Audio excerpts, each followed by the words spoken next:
Bwetyo poliisi eri Ntonde bw'erabise ng'egobagana n'abavubuka ababadde beegulidde erinnya mu kukozesa ebiragalalagala naddala mu kufuuweeta enjaga.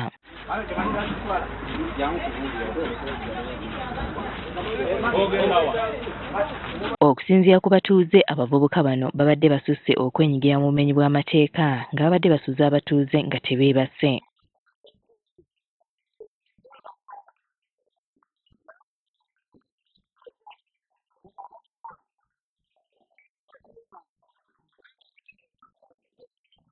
Ekikwekweto kino kibadde kikulembeddwamu omuduumizi wa poliisi eri Ntonde, Shadia Rebecca Sanyu, era gye biggweeredde nga bavubuka 6 bakwatiddwa.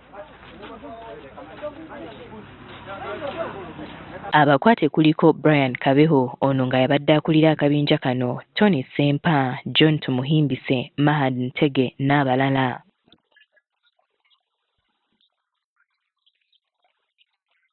Bagamba nti n'abamu ku batuuze baatuuka n'okuttibwa abavubuka bano naddala mu kiro nga badda ewaka ne babanyagako ebyabwe, kwe kusalawo okwekubira enduulu eri poliisi.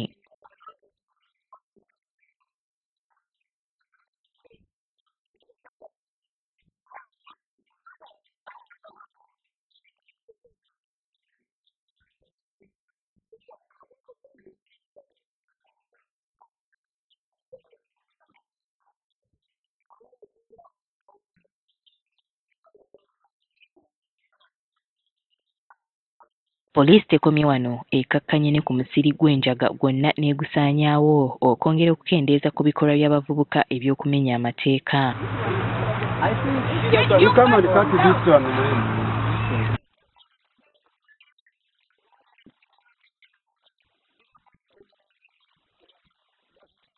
Ssentebe w'eri Ntonde Ali Bongo Damulira asinzidde wano bano n'abawa gaabuwa okuva ku njaga kubanga si waakubakkiriza kumalako batuuze be mirembe.